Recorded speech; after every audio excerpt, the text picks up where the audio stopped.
Hello നമസ്കാരം. എല്ലാവർക്കും രാഷ്ട്രീയ വയനാട് സ്റ്റോറീസിലേക്ക് ഹൃദയപൂർവ്വം സ്വാഗതം. ഒരു കാര്യം പറയട്ടെ, ആദ്യമേ ഒത്തിരി സന്തോഷമുണ്ട് കേട്ടോ നിങ്ങളുടെയൊക്കെ കമൻറ്റുകൾ കാണുമ്പോൾ, നിങ്ങളോടൊപ്പം സംവദിക്കുമ്പോൾ. നമ്മുടെ കുടുംബത്തിലുള്ള കുറച്ച് ആളുകളോട് സംസാരിക്കുന്ന ആ ഒരു ഫീലിങ്ങിലാണ് ഞാൻ എപ്പോഴും നിങ്ങളോട് സംസാരിക്കാറുള്ളത്. വളരെ സന്തോഷം തോന്നുന്നു, വളരെ ഹാപ്പിയാണ്. തുറന്നും എന്നത് കേൾക്കും എന്നുള്ളൊരു വിശ്വാസം എനിക്കുണ്ട്. എന്തായാലും നമ്മൾ നോവലിലേക്ക് പോവല്ലേ. ഹൃദയപൂർവ്വം അധ്യായം 6, നോവൽ തുടർച്ച. ഞങ്ങളെ ശരിക്കും ചതിക്കുകയായിരുന്നു. കേസ് കൊടുക്കുകയാണ് വേണ്ടത്. എൻ്റെ മോൻ്റെ ജീവിതം നശിച്ചുല്ലോ ദൈവമേ. ഈ അമ്മ ഒരു മനോരോഗിയാണോ എന്നാണ് അവൾ സംശയിച്ചത്. അല്ലെങ്കിൽ ഇങ്ങനെ ഒരു നിസാര പ്രശ്നത്തിന് ഇത്രയും ബഹളം വെക്കേണ്ട കാര്യമില്ലല്ലോ. ഒരുപക്ഷെ അമ്മയും മകനും തനിച്ചായുള്ള ജീവിതമായതിനാൽ ഇവർ മകനെ വല്ലാതെ സ്നേഹിക്കുകയും ആശ്രയിക്കുകയും ചെയ്യുന്നുണ്ടാവാം. ഒറ്റ മകനുള്ള അമ്മമാർ മകൻ വിവാഹിതനാവുന്നതോടെ പൊസസീവ്നെസ് മൂത്ത് മനോരോഗികളായി മാറി മരുമകളെ പീഡിപ്പിക്കുമെന്നും അത്തരൊരു ദുര്യോഗത്തിനിരയായ ഒരു സഹപ്രവർത്തക പറഞ്ഞത് റോജ ഓർത്തു. അതുകൊണ്ട് അവൾ ഒരക്ഷരവും മറുപടി പറയാതെ മനസ്സിൽ രാമരാമ ഉരുവിട്ടുകൊണ്ട് അനങ്ങാതെയിരുന്നു. നിനക്കൊരു ചേച്ചിയുള്ള സ്ഥിതിക്ക് ടൗണിലെ 10 സെൻറ്റും വീടിനും ഒരു ഷെയർ കൂടി കൊടുക്കേണ്ടി വരില്ലേ കുട്ടി? ഇതറിഞ്ഞിരുന്നെങ്കിൽ ഞാൻ ഈ വിവാഹത്തിന് ഒരു കാലത്തും സമ്മതിക്കില്ലായിരുന്നു. മാത്രമല്ല, ആ ചേച്ചിയുടെ കല്യാണം കഴിഞ്ഞിട്ടില്ലാത്ത സ്ഥിതിക്ക് ഒരിക്കൽ ഭ്രാന്ത് വന്ന അവളെ കല്യാണം ചെയ്യിച്ചയക്കേണ്ട ചുമതല കൂടി എൻ്റെ മോൻ്റെ ചുമലിലായില്ലേ? ഒരുപക്ഷെ ആ കുട്ടിയുടെ കല്യാണം നടന്നില്ലെങ്കിൽ ആയുഷ്കാലം അതിനുകൂടി എൻ്റെ മോൻ ഭക്ഷണം കൊടുക്കണ്ടേ? വീണ്ടും ഭ്രാന്തിളകിയാൽ ഭ്രാന്താശുപത്രിയിലാക്കാനും അവൻ തന്നെ പോകണ്ടേ? ഇതിനൊക്കെ പുറമെയാണ് ബാങ്കിൽ ഒപ്പം ജോലി ചെയ്യുന്നതിനായി കല്യാണം നിശ്ചയിച്ചു എന്നൊക്കെ പറഞ്ഞത്. കല്യാണം നിശ്ചയിക്കണമെങ്കിൽ തമ്മിൽ പ്രേമമായിരിക്കണമെന്നില്ലേ? പഴയ കാമുകൻ്റെ ഒപ്പം നീ എവിടെയൊക്കെ പോയിട്ടുണ്ടാവും? എന്തൊക്കെ ചെയ്തിട്ടുണ്ടാവും? എൻ്റെ ഗുരുവായൂരപ്പ, എൻ്റെ കാശ്യപ്പിന് കന്യകയായ ഒരു പെണ്ണിനെ കല്യാണം ചെയ്യാനുള്ള യോഗം ഉണ്ടായില്ലല്ലോ. എൻ്റെ പൊന്നും അമ്മ. റോജ തൊഴുതു. ഞാൻ പറഞ്ഞതൊക്കെ ദാ ഇങ്ങോട്ട് തിരിച്ചെടുത്ത്. അങ്ങനെ തിരിച്ചെടുക്കാൻ പറ്റുന്ന കാര്യങ്ങളാണോ നീ പറഞ്ഞത്? കത്തുന്ന മിഴികളോടെ സുഹൃത അവളെ നോക്കി. നിന്നെ എനിക്കിനി എൻ്റെ മരുമകളെ സ്നേഹിക്കാൻ പറ്റുമോ? കണ്ണടച്ച് വിശ്വസിക്കാൻ പറ്റുമോ? നിന്നെ തേടിയ നിൻ്റെ പഴയ കാമുകനെങ്ങാനും വന്നാൽ എൻ്റെ കാശ്യപ്പ് അവനുമായി വഴക്കിടേണ്ടി വരില്ലേ? നീ ഇതൊക്കെ കാശ്യപ്പിൻ്റെ അടുത്തല്ല പറയേണ്ടിയിരുന്നത്, എൻ്റെ അടുത്തായിരുന്നു. എങ്കിൽ ഞാൻ ഈ വിവാഹത്തിന് സമ്മതിക്കില്ലായിരുന്നു. പൂനെയിൽ നിന്നും ഇവിടെ വന്ന ശേഷം 17 പെൺകുട്ടികളെ കണ്ടു ഞങ്ങൾ. കാണാൻ സുന്ദരിയായാൽ പിന്നെ അവന് മുന്നും പിന്നും നോട്ടമില്ല. സമ്മതം. എനിക്കങ്ങനെയല്ല. കുട്ടിയുടെ ചരിത്രവും ഭൂമിശാസ്ത്രവും രസതന്ത്രവും എല്ലാം അറിയണം. ഇനി പെണ്ണ് കാണാനില്ലെന്ന് അവൻ പ്രതിജ്ഞ എടുത്തതുകൊണ്ടാണ് ഞാൻ തോറ്റത്. ഇതിപ്പോൾ ചതിക്കുഴിയുമായി. പൊന്നില്ല, പണമില്ല, കാറില്ല, വീട്ടിനാണെങ്കിൽ മറ്റൊരവകാശി. ആകെയുള്ളത് ഈ ഉണക്ക് ജോലിയാണ്. അതിൽ ഇരട്ടി ബാധ്യതകളും. ദേഷ്യം കൊണ്ട് അവരുടെ ദേഹം മെല്ലെ വിറയ്ക്കാൻ തുടങ്ങിയിരുന്നു. സഹനം നഷ്ടമാവാതിരിക്കാൻ വേണ്ടി റോജ ഇരു കൈകളും ചൂണ്ടുവിരലുകൾ കാതുകളിലേക്കും കടത്തിവെച്ച് കണ്ണുകൾ പൂട്ടി. കുറേ കഴിഞ്ഞ് കണ്ണു തുറന്നപ്പോൾ കാശ്യപിൻ്റെ മമ്മ മുറിയിലൂടെ തെക്ക് വടക്കുലാത്തുകയാണ്. ആ ചുണ്ടുകളുടെ ചലനം നിലച്ചിരുന്നു. അതോടെ കാതുകളിൽ നിന്നും വിരലുകളെടുത്ത് റോജ കിടക്കയിലേക്ക് കമഴ്ന്നു വിടും. പുതപ്പെടുത്ത് തലവഴി മൂടി പുതച്ചു. വെളുപ്പിനെ 5 മണിക്ക് വേക്കപ്പ് അലാറം കേട്ടാണ് അവൾ ഉണർന്നത്. സ്വന്തം കിടക്കയിൽ ചരിഞ്ഞു കിടന്ന് സുഹൃത അമ്മ ശാന്തമായി ഉറങ്ങുന്നുണ്ട്. മുറിയിൽ കിടക്കറ വിളക്കിൻ്റെ നേർത്ത വെളിച്ചമേ ഉള്ളൂ. മറ്റു വിളക്കുകളൊന്നും തെളിക്കാതെ തൻ്റെ ഡ്രസ് ബോക്സ് തുറന്ന് ഒരു ചുരിദാർ സെറ്റും ടോയ്ലറ്റ് കിറ്റും ടവലും എടുത്തുകൊണ്ട് കുളിമുറിയിൽ കടന്ന് റോജ വാതിലടച്ചു. കുളിച്ചുകൊണ്ട് നിന്നപ്പോഴാണ് തലേന്ന് മാലയുടെ മെസ്സേജ് വന്ന കാര്യം അവൾക്ക് ഓർമ്മ വന്നത്. അത് മുഴുവനായി വായിക്കാൻ പോലും കഴിഞ്ഞില്ല. കാശ്യപിൻ്റെ മമ്മ ഫോൺ പിടിച്ചു വാങ്ങിയിരുന്നു. പിന്നീട് ആ ഫോൺ ശബ്ദിച്ചതേയില്ല. കുളിച്ചു വേഷം മാറി പുറത്തു വന്നതും റോജ ഫോണിനായി മുറി മുഴുവൻ തിരഞ്ഞു. ഒടുവിൽ ഡ്രസ്സിംഗ് മിററിന് മുന്നിൽ നിന്നും അവൾക്കത് കിട്ടി. ഓഫ് ചെയ്ത് വെച്ചിരിക്കുകയായിരുന്നു. വിവാഹം നടന്ന ഹോട്ടലിൽ നിന്നും യാത്ര പിരിഞ്ഞു പോന്ന ശേഷം അമ്മയെ ഒന്ന് വിളിക്കാൻ പോലും കഴിഞ്ഞിട്ടില്ല. അമ്മ ഒരുപക്ഷെ പലവട്ടം ഇങ്ങോട്ട് വിളിച്ചിട്ടുണ്ടാവും. വീട്ടിലേക്ക് വിളിക്കാനായി ഫോൺ ഓൺ ചെയ്തു. മാലയുടെ സന്ദേശമാണ് തെളിഞ്ഞു വന്നത്. നീ ഇപ്പോൾ കാശ്യപിൻ്റെ വീട്ടിലാണോ വികർ റോജു? കാശ്യപിനെക്കുറിച്ച് നീ ഇതുവരെ എന്നോട് പറഞ്ഞിട്ടില്ലല്ലോ. നല്ല സ്നേഹമുള്ള ആളാണോ മോളെ? അമ്മയോ? ചാർട്ടേഡ് അക്കൗണ്ടൻറ്റും നല്ല പണക്കാരനുമായതുകൊണ്ട് നിങ്ങളുടെ ഫോട്ടോ പത്രത്തിലുണ്ടാവുമെന്ന ആശയിൽ ഈ വീട്ടിൽ വരുത്തുന്ന എല്ലാ പത്രങ്ങളും ഞാൻ അരിച്ചു പെറുക്കി. കണ്ടില്ലല്ലോ മോളെ, എനിക്ക് കാണാനേ നിങ്ങളുടെ വിവാഹ ഫോട്ടോ ഏതെങ്കിലും ഒരു ദിനപത്രത്തിൽ കൊടുത്തൂടെ റോജ? തങ്ങളുടെ വിവാഹ ഫോട്ടോ പത്രത്തിൽ കൊടുക്കണമെന്ന് ആവശ്യപ്പെട്ട് തലേന്ന് താൻ കാശിപേട്ടന് ഒരു സന്ദേശം അയച്ചത് റോജ ഓർത്തു. വിവാഹ ദിനത്തിൽ തന്നെ അത് പത്രത്തിൽ അച്ചടിച്ചു വന്നിട്ടുണ്ടാവുമെന്നാണ് അവൾ വിചാരിച്ചത്. സുഹൃത അമ്മയെ ഉണർത്താതെ മെല്ലെ വാതിൽ തുറന്ന് റോജ പുറത്തു കടന്നു. കാശിപേട്ടൻ ഉണർന്നിട്ടില്ലെങ്കിൽ ആ വാതിലിൽ ചെന്ന് മുട്ടാമെന്നാണ് കരുതിയത്. പക്ഷെ ഹാളിലെ ടെലിവിഷന് മുന്നിൽ ആൾ ഉണ്ടായിരുന്നു. അവളെ കണ്ടതും അവൻ മുഖം തിരിച്ചു. മമ്മയുടെ പ്രേരണയിൽ തലേ രാത്രി തനിച്ചാക്കിയതിൻ്റെ പരിഭവമാണെന്ന് മനസ്സിലായി. കുസൃതി ചിരിയോടെ റോജ ആ ഊഞ്ഞാലിൽ സെറ്റിയിൽ കാശ്യപിൻ്റെ അരികിൽ ചെന്നിരുന്നു. പിണങ്ങിയല്ലേ? മമ്മ പറഞ്ഞ ഞാൻ അനുസരിക്കാതിരിക്കുന്നത് തെറ്റല്ലേ കാശ്യപേട്ട? അതും ആദ്യ ദിവസം തന്നെ. മമ്മ പറയണതല്ല റോജ നീ അനുസരിക്കേണ്ടത്, ഞാൻ പറയണതാ. കല്യാണത്തിന് മുൻപേ നമുക്കൊന്നിച്ച് പുറത്തു പോകാമെന്ന് പറഞ്ഞിട്ട് നീ സമ്മതിച്ചിട്ടില്ല. കല്യാണം കഴിഞ്ഞാലെങ്കിലും ഒന്ന് അടുത്ത് കാണാമല്ലോ എന്ന് പ്രതീക്ഷിച്ചു. അതും തകിടം മറിച്ചു. ഇങ്ങനെ 2 മുറിയിൽ കഴിയാനാണെങ്കിൽ നമ്മളെന്തിനാ വിവാഹിതരായത്? അവളെ ശ്രദ്ധിക്കാതെ ടി വിയിൽ കണ്ണു നട്ടുകൊണ്ടാണ് അവൻ ചോദിച്ചത്. വെറും 7 രാത്രികളുടെ കാര്യമല്ലല്ലോ കാശ്യപേട്ട. റോജ ചിരിച്ചു. അതിലൊരു രാത്രി ഇതാ കഴിഞ്ഞു. നമ്മുടെ നല്ലതിനു വേണ്ടിയല്ലേ മമ്മ പറഞ്ഞത്? നമ്മളെ തമ്മിൽ കാണരുതെന്നോ സംസാരിക്കരുതെന്നോ ഒന്നും പറഞ്ഞിട്ടില്ല. അശുദ്ധമായിട്ട് ആദ്യ രാത്രി തുടങ്ങണ്ടെന്ന് മാത്രം. ആ പറയുന്നതിൻ്റെ ലോജിക്കൊക്കെ എനിക്ക് മനസ്സിലാവും. കാശ്യപ് അവളുടെ നേർക്ക് തിരിഞ്ഞു. ഞാനൊരു ചെറിയ കുട്ടിയൊന്നുമല്ല. ഒരു മുറിയിൽ ഒരുമിച്ചിറങ്ങിയെന്ന് വെച്ച് ഫസ്റ്റ് നൈറ്റ് സെലിബ്രേറ്റ് ചെയ്യണമെന്നൊന്നുമില്ല. ആരോഗ്യപരമായ ഇതിലെ ഇഷ്യൂസൊക്കെ എനിക്കറിയാം. എനിക്ക് തന്നോടും നമ്മൾ തനിച്ചായി കുറച്ച് സംസാരിക്കണം എന്നല്ലേ ഉള്ളൂ. അതും അമ്മയ്ക്ക് മനസ്സിലായി കാണില്ല. മനസ്സിലാകാനിട്ടൊന്നല്ല, കണ്ണടച്ചിരുട്ടാക്കണതാ മമ്മ. എൻ്റെ മമ്മയെ എനിക്കറിയില്ലേ? വളരെ ചെറുപ്പത്തിലെ വിധവയായതാ മമ്മ. അത്ര സ്ത്രീകൾക്കുണ്ടാവണതാ. ആൺമക്കളായാലും പെൺമക്കളായാലും ആ മക്കളുടെ സ്വകാര്യ ജീവിതത്തിൽ അവർ ബലമായി കൈകടത്തും. ആവശ്യമില്ലാത്ത പ്രശ്നങ്ങളൊക്കെ അവരുണ്ടാക്കും. മക്കൾക്ക് സ്വന്തമായ ഒരു ജീവിതം ഉണ്ടാവുന്നത് അവർക്ക് സഹിക്കില്ല. ഇവിടെ മാത്രമല്ല, പല വീടുകളിലും ഇത്തരം സംഭവങ്ങൾ ഉണ്ടായിട്ടുണ്ട്. ഇന്നലെ ഇയാൾക്ക് പീരീഡ് ആയില്ലെങ്കിൽ മമ്മ മറ്റെന്തെങ്കിലും ഒരു പ്രതിബന്ധം നമ്മൾക്കിടയിൽ എടുത്തിട്ട് തന്നെ. She is A attitude person. പോകെ പോകെ നിനക്കത് മനസ്സിലാവും. റോജ പിന്നെ തർക്കിച്ചില്ല. അവളുടെ മുഖം താന്നു. അതോടെ കാശ്യപ് ടെലിവിഷൻ ഓഫ് ചെയ്തിട്ട് അന്നത്തെ ഇംഗ്ലീഷ് പത്രം എടുത്ത് നിവർത്തി. അതിൻ്റെ പേജിൽ ഒരു യുവദമ്പതികളുടെ വിവാഹദർത്തിയും വെഡ്ഡിംഗ് ഫോട്ടോഗ്രാഫും ഉണ്ടായിരുന്നു. അത് കണ്ടതും റോജയുടെ ആകാംക്ഷ ഉണർന്നു. നമ്മുടെ വെഡ്ഡിംഗ് ഏത് പത്രത്തിലാണ് കാശ്യപേട്ട പബ്ലിഷ് ചെയ്തിരിക്കുന്നത്? ഇന്നലത്തെ പത്രത്തിലില്ലായിരുന്നെന്ന് എൻ്റെ ചേച്ചി അറിയിച്ചിരുന്നു. ഇന്നുണ്ടാവുമോ? കാശ്യപിൻ്റെ മുഖം മങ്ങി. എന്തിനാ റോജ അങ്ങനെ ഒരു പൊങ്ങച്ച ചടങ്ങ്? വിവാഹം എന്നത് ഒരു സ്വകാര്യ ചടങ്ങല്ലേ? അത് നമ്മൾ അറിഞ്ഞാൽ പോരെ? അത് ഇങ്ങനെ വൻ പബ്ലിസിറ്റിയൊക്കെ വേണോ? എന്നാലും നമുക്ക് വേണ്ടപ്പെട്ടവരൊക്കെ നമ്മുടെ വിവാഹം അറിയേണ്ട കാശ്യപേട്ട. പൂനെയിലുള്ള കാശ്യപേട്ടൻ്റെ പഴയ സുഹൃത്തുക്കളും സുഹൃത്ത് കുടുംബങ്ങളും ഒക്കെ അറിയണ്ടേ? വിവാഹം ആർഭാടമായിരുന്നതുകൊണ്ട് അധികം ആരെയും ക്ഷണിക്കാൻ കഴിഞ്ഞിരുന്നില്ലല്ലോ. എനിക്ക് ഏറ്റവും വേണ്ടപ്പെട്ടവരെയൊക്കെ ഞാൻ ക്ഷണിച്ചിരുന്നു മോളെ. അത്രയും മതി നമുക്ക്. വിവാഹമല്ലല്ലോ പ്രധാനം, വിവാഹശേഷമുള്ള ജീവിതമല്ലേ. കനത്ത സ്ത്രീധനവും കോടികൾ വിലമതിക്കുന്ന സമ്മാനമൊക്കെ വാങ്ങി വിവാഹം ഒരു വൻ കച്ചവടമാക്കി ആഘോഷിക്കുന്നവരല്ലല്ലോ നമ്മൾ. നമ്മുടെ കൊക്കിൽ കൊള്ളുന്നത് നമ്മൾ കൊത്തിയാൽ പോരെ. മര്യാദയ്ക്ക് ജീവിക്കുക എന്നതാണ് വലുത്. പ്രമുഖ പത്രങ്ങൾക്കൊക്കെ വലിയ സംഖ്യകൾ കൊടുത്താലേ ചെറിയൊരു കോളത്തിൽ പോലും ഫോട്ടോ വരും. നമുക്കാകെ ഈ ഫ്ലാറ്റേ ഉള്ളൂ. ബാക്കിയെല്ലാം ഇനി നമ്മൾ ഉണ്ടാക്കണം. ആളുകളുടെ കയ്യിൽ നിന്നും പിടിച്ചു പറിച്ച് പണം വാങ്ങി ജോലി ചെയ്യാനൊന്നും എനിക്കുദ്ദേശമില്ല. റോജയ്ക്ക് ആ മറുപടി വല്ലാതെ ഇഷ്ടമായി. ആ ദേഹത്തോട് അവളൊന്ന് ചാഞ്ഞിരുന്നു.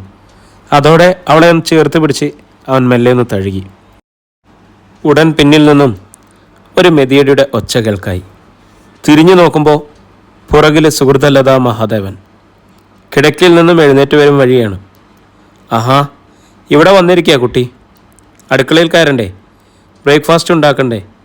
വല്ലതും കഴിച്ചിട്ട് വേണ്ടേ ബാങ്കിൽ പോവാൻ? ഇന്ന് ബാങ്കിൽ പോണില്ല മാമ, കാശ്യപാണ് പറഞ്ഞത്.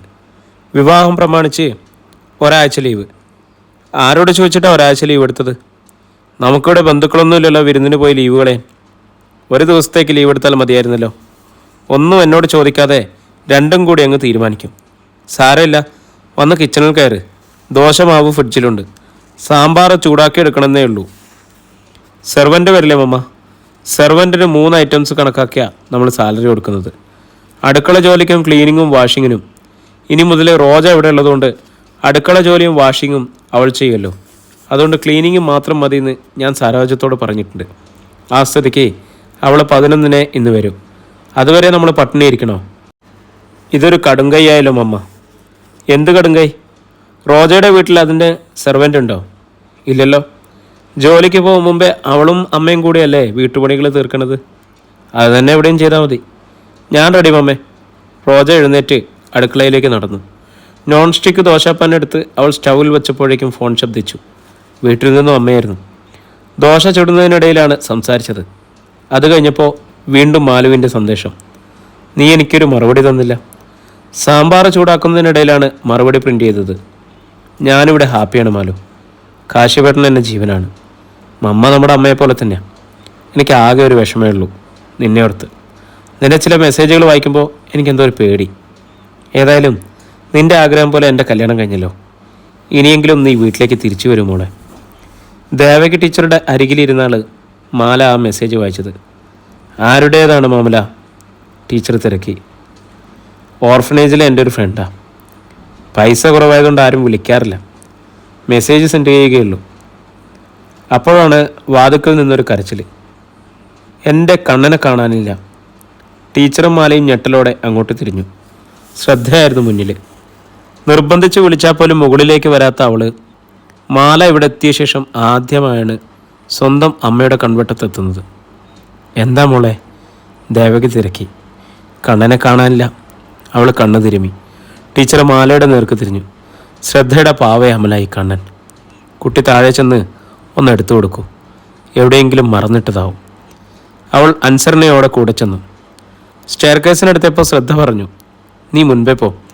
ശ്രദ്ധയെ കടന്ന് മാല സ്റ്റെയർ കേസിലേക്ക് കാലെടുത്ത് വെച്ചതേ ഉള്ളൂ. ഗ്രാനൈറ്റ് പടിയിലൊഴിച്ച എണ്ണയിൽ കാൽ വഴുതി അവൾ താഴേക്ക് തെറിച്ചുപോയി. അധ്യായം 12. അമ്മേ എന്നുള്ളൊരു നിലവിളി.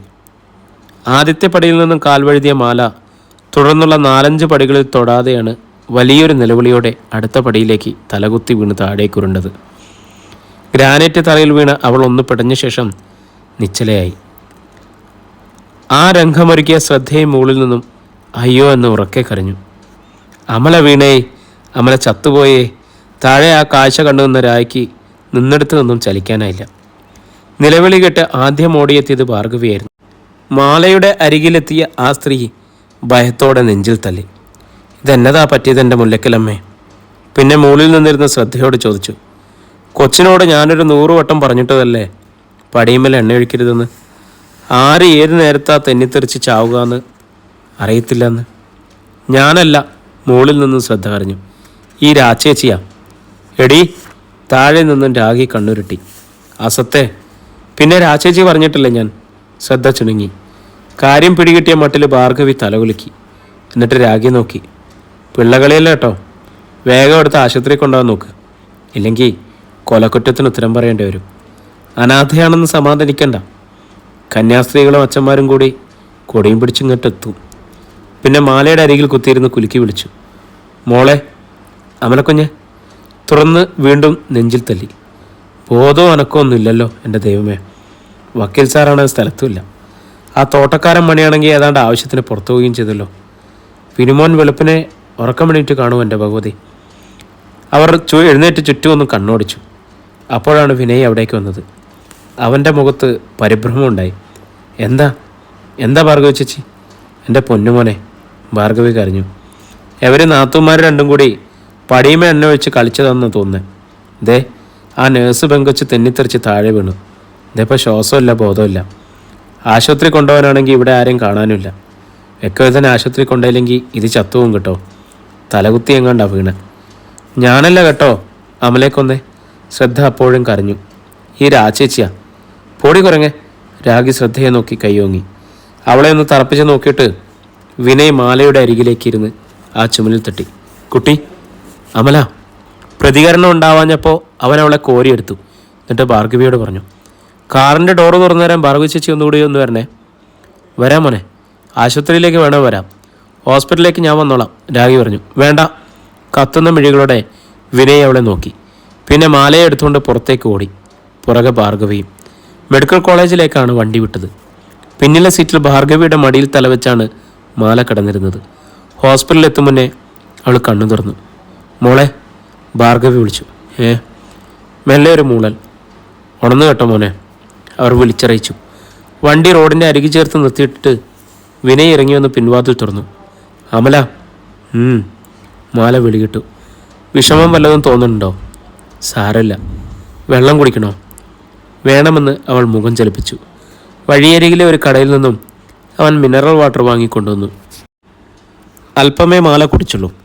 ഹോസ്പിറ്റലിലെത്തിയപ്പോൾ കാഷ്വാലിറ്റിയിൽ ഉണ്ടായിരുന്ന ഡോക്ടർ പറഞ്ഞു, പുറമെ വൂൺസ് ഒന്നും കാണാനില്ല, എങ്കിലും ചില ടെസ്റ്റുകൾ നോക്കണമെന്ന് നല്ലതാണ്. വിനയ് സമ്മതിച്ചു. എല്ലാം കഴിഞ്ഞ് റിസൾട്ടിനായി കാത്തിരിക്കേണ്ടി വന്നു. പേടിക്കാനില്ല, ഒടുവിൽ പ്രധാന ഡോക്ടർ അറിയിച്ചു. ഫർദറായി എന്തെങ്കിലും പ്രശ്നങ്ങളുണ്ടായാൽ ശ്രദ്ധിക്കണമെന്ന് മാത്രം. അപ്പോൾ പിന്നെ ഇത്രയും നേരം ബോധമില്ലാതായത്? അതപ്പോഴത്തെ ഷോക്ക് ഉണ്ടാകാം. എവിടെയെങ്കിലും ഇങ്ങനെ ശക്തിയായിട്ട് തട്ടിച്ചാൽ കുറച്ച് സമയത്തേക്ക് ബോധക്കേടുണ്ടാവാൻ സാധ്യതയുണ്ട്. ഹെഡ് ഇഞ്ചറീസ് ഒന്നും ഉണ്ടാവാത്തത് ഏറ്റവും വലിയ ഭാഗ്യമാണ്. അവർ ഹോസ്പിറ്റലിൽ നിന്ന് ഇറങ്ങിയപ്പോഴേക്കും വിനയൻ്റെ മൊബൈലിലേക്ക് അമ്മയുടെ കാളെത്തി. എന്താ മോനെ പറ്റിയത്? ദേവകി കരയുകയായിരുന്നു. ഒന്നുമില്ലമ്മേ, അവൻ ആശ്വസിച്ചു. പേടിപ്പിക്കാനൊന്നുമില്ലെന്ന് ഡോക്ടർ പറഞ്ഞു. ഞങ്ങൾ മടങ്ങുകയാണ്. 15 മിനിറ്റുള്ളിൽ ഞങ്ങൾ അവിടെ എത്തും. അമലയ്ക്ക് ബോധമില്ലായിരുന്നു എന്ന് ശാരദ പറഞ്ഞത്. അവൾക്കിപ്പോൾ എങ്ങനെയുണ്ട്? ബോധം വീണു അമ്മേ. അവൾ സംസാരിക്കുന്നുണ്ടോ മോനെ? ഉണ്ട്.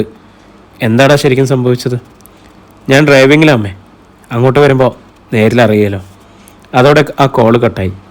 അപ്പോൾ ദേവയുടെ കിടക്കിൽ കിടന്നിരുന്ന മറ്റൊരു ഫോണിലേക്ക് ഒരു മെസ്സേജ് വന്ന ശബ്ദം കേൾക്കായി. അവർ അത് എടുത്തു നോക്കി. അമലയ്ക്ക് സമ്മാനിച്ച ഫോണായിരുന്നു അത്. ശ്രദ്ധ വന്ന് വിളിച്ച് അവൾ താഴേക്ക് പോയപ്പോൾ മറന്നു വെച്ചതായിരുന്നു. ടീച്ചർ ആ മെസ്സേജ് എടുത്തു. റോജയാണ് അയച്ചിരിക്കുന്നത്. കാശിപേട്ടൻ്റെ വീട്ടിലായതുകൊണ്ട് ഞാനിന്ന് ഒന്ന് പകലുറങ്ങി മാലു. നിന്നെക്കുറിച്ച് അപ്പോൾ ഒരു പോക്കിനാവ് കണ്ടു. ഇപ്പോൾ തന്നെ നീ എനിക്ക് മറുപടി തരണം. റോജ അമലയുടെ അനാഥാലയത്തിലെ ചങ്ങാതിയാണെന്ന് ദേവയ്ക്ക് തോന്നിയില്ല. അമലയെ മാലു എന്ന് വിളിച്ചതിൻ്റെ കാരണവും മനസ്സിലായില്ല. ഒരുപക്ഷെ അനാഥാലയത്തിൽ അവളുടെ വിളിപ്പേര് മാലു എന്നാണെങ്കിലോ? അതേക്കുറിച്ച് കൂടുതൽ ഉത്കണ്ഠപ്പെടാൻ പോയില്ല അവർ. താൻ അറിഞ്ഞിടത്തോളം അമല വളരെ നല്ല കുട്ടിയാണ്. അവളുടെ പശ്ചാത്തലം ചെയ്യേണ്ട യാതൊരു കാര്യവുമില്ല. സത്യങ്ങൾ മാത്രമേ ആ കുട്ടി തൻ്റെ അടുത്ത് പറഞ്ഞിട്ടുള്ളൂ. അമലയുടെ ജീവന് ദോഷമൊന്നും സംഭവിക്കാതിരിക്കാൻ വേണ്ടി പ്രാർത്ഥിക്കുകയാണ് ദേവകി ചെയ്തത്. പറഞ്ഞ സമയത്ത് തന്നെ വിനയ് അവളെയും കൊണ്ട് അമ്മയുടെ മുന്നിലെത്തി. ഒപ്പം ഭാർഗവി ഉണ്ടായിരുന്നു. കാറിൻ്റെ ശബ്ദം കേട്ടാവാം ശാരദയും ഓടി മുറിയിലെത്തി. മോൾ അമ്മയുടെ അരികിലിരുന്നിരിക്കൂ, ദേവകി മാലയോട് ആവശ്യപ്പെട്ടു. അവൾ വന്ന് ആ കിടക്കയിലിരുന്നു. കുറച്ച് സമയം കൊണ്ട് അമലയിൽ വല്ലാതെ മാറ്റം വന്നിരിക്കുന്നതായി ടീച്ചർക്ക് തോന്നി. മുഖത്തെ വലിയ ക്ഷീണഭാവം. അർദ്ധബോധാവസ്ഥയിൽ എന്നോണമാണ് ഇരിക്കുന്നത്. അമല, അവർ വിളിച്ചു. അതിന് പക്ഷേ പ്രതികരണം ഉണ്ടായി. മാല അമ്മയെ നോക്കി മന്ദഹസിച്ചു. വല്ലാതെ ക്ഷീണം തോന്നണമെന്നുണ്ടെങ്കിൽ മോള് മുറിയിൽ പോയി ഉറങ്ങിക്കൊള്ളൂ. ഉണർന്നെണീക്കുമ്പോൾ ക്ഷീണമൊക്കെ മാറും. മരുന്ന് വല്ലതും തന്നിട്ടുണ്ടോ ഹോസ്പിറ്റലിൽ നിന്ന്? ഉണ്ട്. വിനയാണ് മറുപടി പറഞ്ഞത്. ടാബ്ലറ്റ്സാണ്. അവിടെ വരച്ച് ഒരു ഇഞ്ചക്ഷൻ നൽകി. റെസ്റ്റ് എടുക്കണമെന്നാണ് പറഞ്ഞത്. മരുന്നുകളും സ്ട്രിപ്പും ഡോക്ടറുടെ കുറിപ്പും അവൻ മാലയ്ക്ക് നൽകി. എങ്കിൽ ശാരദ കൂടി അമലയോടൊപ്പം ചെല്ലൂ. അതിനെ തനിച്ചാക്കി അടുക്കളയിലേക്ക് ഓടിക്കളയരുത്. ഇന്നിവിടെ ആഹാരമൊന്നും ഉണ്ടാക്കിയില്ലെങ്കിലും പ്രശ്നമില്ല. ടീച്ചർ ശാരദയെ ചുമതലപ്പെടുത്തി. മാലയെ കൈപിടിച്ച് എഴുന്നേൽപ്പിച്ച് അവർ പുറത്തേക്ക് നടന്നു. എന്നെ ശുശ്രൂഷിക്കാനായി കൊണ്ടുവന്നിട്ട് ഇപ്പോൾ അതിനെ ശുശ്രൂഷിക്കേണ്ടി വന്നു. വാതുക്കലേക്ക് നോക്കി ദേവകി നെടുനീർപ്പെട്ടു. എന്തോ നുറുങ്ങു ഭാഗ്യം കൊണ്ടാണെന്നാണ് ഡോക്ടർ പറഞ്ഞത്. വിനയെ അറിയിച്ചു. ഇല്ലെങ്കിൽ എല്ലാം അവസാനിക്കുമായിരുന്നത്രേ. കൃഷ്ണ, ദേവകി ടീച്ചർ നെഞ്ചോട് കയ്യമർത്തി. പിന്നെ മകനെ നോക്കി. എന്താ മോനെ സംഭവിച്ചത്? അമ്മ ഭാർഗവി ചേച്ചിയോട് ചോദിക്കി. ഞാൻ പറയാം. ഭാർഗവി മൂക്കു പിഴിഞ്ഞു. സ്റ്റെയർ കേസിൽ ആരോ എണ്ണ തൂവിയിട്ടുണ്ടായിരുന്നു. അദ്ദേഹത്തെ ഇനി താഴോട്ട് പോയതാ. ആരാണെന്നൊന്നും എന്നോട് ചോദിക്കരുത്. ഞാൻ കണ്ടില്ല. എല്ലാം മനസ്സിലായ ഭാവമായിരുന്നു ദേവകിയമ്മയുടെ മുഖത്ത്. അപ്പോൾ ചിണുങ്ങിക്കരഞ്ഞുകൊണ്ട് ശ്രദ്ധ വാതുക്കലെത്തി. ഇത് കണ്ടോ അമ്മേ, രാചേച്ചി എന്നെ നുള്ളിയതാ. അവൾ സ്വന്തം കൈത്തണ്ട നീട്ടിക്കാണിച്ചു. എന്നിട്ട് സ്വയം ഊതി വേദനയാറ്റി. ചോര വന്നതാ. സ്കേർട്ടിൻ്റെ തുമ്പുകൊണ്ട് ഞാൻ തുടച്ചതാ. അവളെ പാമ്പ് അടിക്കും, മൂർക്കം പാമ്പ്. എന്തിനാ നിന്നെ അവൾ തുള്ളിയത്? വിനയ് ചോദിച്ചു. സ്റ്റെപ്പിൽ എണ്ണ ഒഴിക്കാൻ എൻ്റെ അടുത്ത് പറഞ്ഞത് രാജേച്ചിയാ. അത് ഞാൻ എല്ലാവരോടും പറഞ്ഞേന്. വിനയ് അമ്മയെ നോക്കി. സാരമില്ല എന്ന ഭാവത്തിൽ അവർ അവൻ്റെ ചുമലിൽ തഴുകി. എന്നിട്ട് വിനയ് എഴുന്നേറ്റു. ഒന്ന് ചോദിക്കാൻ പോകണ്ട, ദേവകി ഉപദേശിച്ചു. മറുപടി പറയാതെ അവൻ പുറത്തേക്ക് നടന്നു. രാഗി സ്വന്തം മുറിയിലായിരുന്നു. വിനയെ അടഞ്ഞ വാതിൽ തട്ടി. ആദ്യമായിട്ടായിരുന്നു അവൻ ഭാര്യയുടെ മുറിവാതിക്കൽ എത്തുന്നത്. ആ വരവിനായി പ്രാർത്ഥനകളോടെ കാത്തിരിക്കുകയായിരുന്നു രാഗി. വാതിൽ തുറന്നപ്പോൾ മുന്നിൽ കണ്ട രൂപം ഭയമുളവാക്കി. ശ്രദ്ധക്കുട്ടിയെ കൊണ്ട് സ്റ്റെപ്പിൽ എണ്ണ ഒഴിപ്പിച്ചത് നീയാണല്ലേ?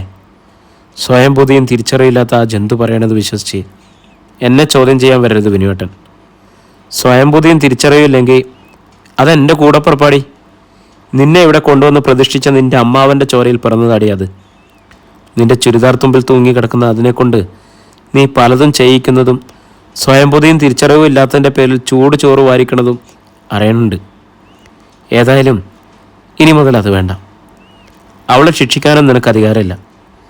ഇത് പറയാനെങ്കിലും വിനുചേട്ടൻ ഈ വാതിക്കൽ വന്നൊന്ന് മുട്ടിയല്ലോ. ആ ഹോം നേഴ്സിൻ്റെ ദേഹം നൊന്തപ്പോൾ സഹിച്ചില്ലെന്ന് മനസ്സിലായി. ദേഹം നോവുകയല്ല, തട്ടിപ്പോയനെ ആ വീഴ്ചയിൽ. സ്വയം ബുദ്ധിയില്ലാത്തതിനെയല്ല, നിന്നെ അവൻ വിലങ്ങ് വെച്ച് പോലീസ് കൊണ്ടുപോകുമായിരുന്നത്. കൊണ്ടുപോട്ടെ. എൻ്റെ കഴുത്തിൽ താലി കെട്ടിയവനെ തട്ടിയെടുക്കാൻ ഒരുത്തിയും ഞാൻ അനുവദിക്കില്ല. നിൻ്റെ കഴുത്തിൽ ആരാ താലി കെട്ടത്? ഞാൻ ഓർക്കണില്ല അങ്ങനൊരു സംഭവം. അതങ്ങനെ ഓർക്കാനാ? ആശുപത്രിയിൽ കിടക്കിൽ അബോധാവസ്ഥയിലായിരുന്നു അപ്പം. എൻ്റെ അമ്മാവനാ ഈ കൈ പിടിച്ച് എൻ്റെ കഴുത്തിൽ വെച്ചത്. ആ കയ്യിലുണ്ടായിരുന്ന താലിമാലയുടെ കൊളുത്തിട്ട് തന്നതും നിങ്ങളുടെ ബുദ്ധിയില്ലാത്ത ഒരേ ഒരു കൂടപ്പുറപ്പും. ആ ചടങ്ങിൻ്റെ ഫോട്ടോ ആൽബം വീഡിയോ എൻ്റെ കൈവശമുണ്ട്. അതിൻ്റെ മുഴുവൻ രേഖകളും എൻ്റെ ലാപ്ടോപ്പിൽ സൂക്ഷിച്ചിട്ടുമുണ്ട്. അബോധാവസ്ഥയിലായിരുന്ന ഒരു പേഷ്യൻ്റ് ഉപയോഗിച്ചിട്ടുണ്ടാക്കിയ ആ കൃത്രിമ രേഖകൾ എവിടെയും വില പോകില്ലടി.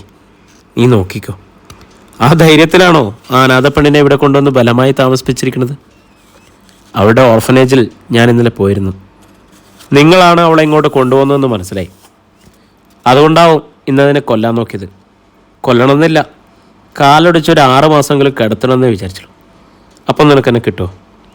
എൻ്റെ മനസ്സിൽ ആരാണ് ആ ആൾക്കാണ് എൻ്റെ ജീവിതത്തിൽ സ്ഥാനം. എങ്കിലേ എൻ്റെ ശവത്തിൽ ചവിട്ടിക്കിടന്നിട്ട് വിനുചേട്ടന് ആ സ്ഥാനം നൽകാൻ കഴിയും. വെറും വാക്കല്ലേ ഇത്.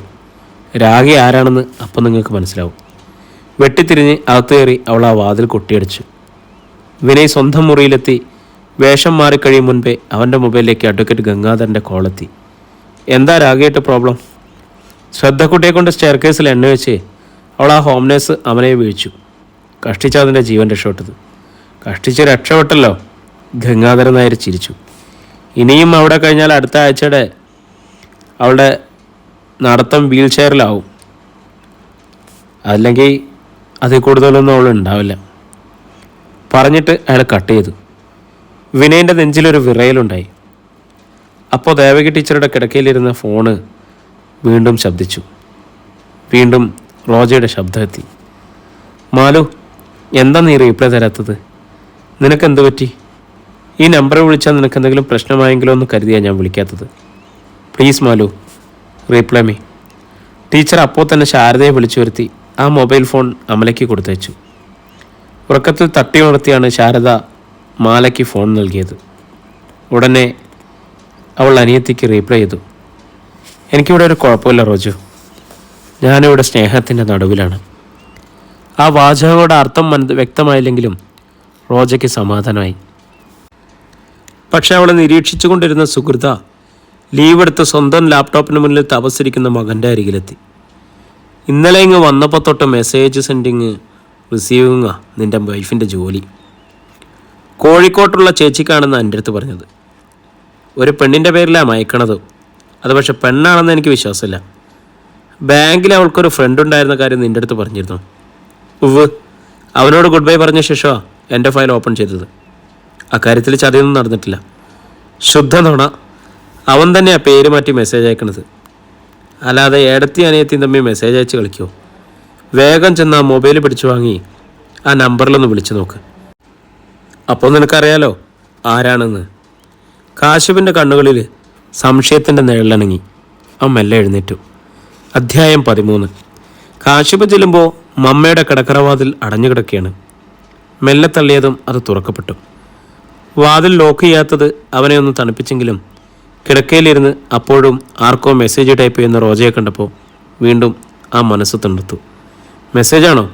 കാശിഫ് ചോദിച്ചു. കിടക്കയിൽ നിന്ന് മെല്ലെ എഴുന്നേറ്റ് അവൾ തലയാട്ടി. അതെ. ആർക്കാണ്?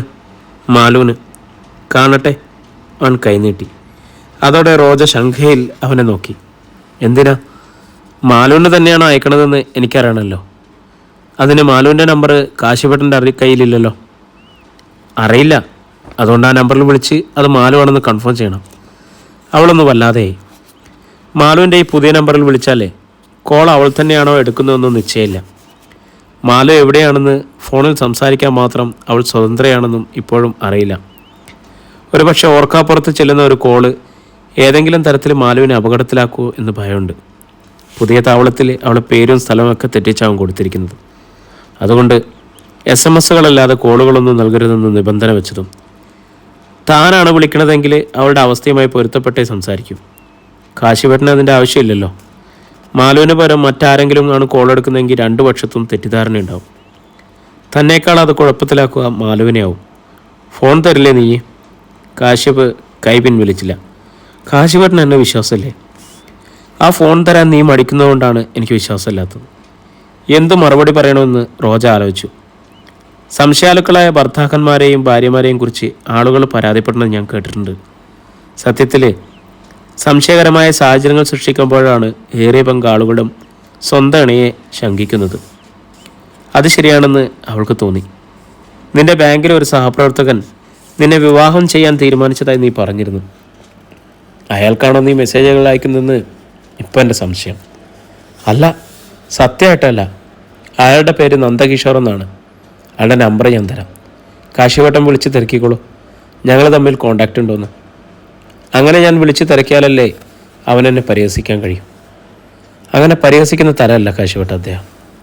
തമ്മിൽ പിരിയേണ്ടി വന്നെങ്കിലും എനിക്ക് ആ വ്യക്തിയെക്കുറിച്ച് ഒരു ബാഡ് ഇംപ്രഷനും ഇല്ല. ഒളിച്ച അയാൾക്കൊരു മെസ്സേജ് അയക്കേണ്ട കാര്യവുമില്ല. ഒരുപക്ഷെ അയാളുടെ വിവാഹം ഇപ്പോൾ കഴിഞ്ഞിരിക്കും. വിവാഹം കഴിഞ്ഞാലും ഭാര്യയെ വഞ്ചിച്ചുകൂടെ അവന്? റോജ ചിരിച്ചുപോയി. എൻ്റെ കാശിവട്ടനൊന്ന് ഓർത്തു നോക്കൂ. ഞാൻ തുറന്നു പറഞ്ഞതുകൊണ്ടല്ലേ ഇങ്ങനെയൊരു സഹപ്രവർത്തനം ഉണ്ടായിരുന്ന കാര്യം കാശിവട്ടൻ അറിഞ്ഞത്? അല്ലെങ്കിൽ ഞാൻ അറിയുമായിരുന്നു? ഇല്ല. എൻ്റെ അമ്മയ്ക്കും ചേച്ചിക്കും എനിക്കും അല്ലാതെ ആർക്കും ഞങ്ങളുടെ ബന്ധം അറിയില്ല. ഞങ്ങളുടെ ബാങ്കിലുള്ളവർക്ക് പോലും. സംസാരിച്ച് ജയിക്കാൻ നീ മിടുക്കിയാണ്. അങ്ങനെ ഒരു സർട്ടിഫിക്കറ്റ് എനിക്ക് വേണ്ട കാശിവട്ട. കാശിവട്ടൻ്റെ മനസ്സ് കലങ്ങാനും എൻ്റെ ദാമ്പത്യം ഒരു നരകമാക്കാനും ഞാൻ തയ്യാറില്ല. ഈ ഫോണങ്ങ് തന്നാൽ പ്രശ്നം തീരുമല്ലോ. തീരും. അതിനു മുമ്പ് ഞാനൊരു സത്യം പറഞ്ഞോട്ടെ. എൻ്റെ മാല കോഴിക്കോട് ജോലി ചെയ്യുന്നെന്നാണ് ഞാൻ കളവ് പറഞ്ഞത്. അവളെവിടെയാണെന്ന് സത്യത്തിൽ എനിക്കറിയില്ല. അവൾ ഭ്രാന്തിയാണെന്ന് ഞങ്ങളുടെ പരിസരത്തെല്ലാം വാർത്ത പറയുന്നതിൻ്റെ പേരിൽ എൻ്റെ വിവാഹം നടക്കാതെ പോകുമെന്ന് ഭയന്ന് പാവം ഒരു രാത്രി വീട്ടിൽ നിന്ന് ഒളിച്ചോടുകയായിരുന്നു. കാശിപ സ്തംഭയായി. പിന്നെ അവളെന്ന് ചുഴിഞ്ഞു നോക്കി. ഇത് മറ്റൊരു കഥയാണോ? അല്ല, ഇതാണ് സത്യം. വേണമെങ്കിൽ ഇപ്പോൾ തന്നെ എന്നെ വിളിച്ച് എൻ്റെ അമ്മയോട് ചോദിച്ചോളൂ. വീട് വിട്ടു പോയ ശേഷം ഇടയ്ക്കിടെ അവളുടെ ഫോണിൽ നിന്നും മെസ്സേജുകൾ വരും. എവിടെയാണ്, എന്തു ചെയ്യുന്നു എന്നൊന്നും പറഞ്ഞിട്ടില്ല. സുരക്ഷിതമായ ഒരിടത്തുണ്ടെന്ന് മാത്രമാണ് ആവർത്തിക്കുന്നത്.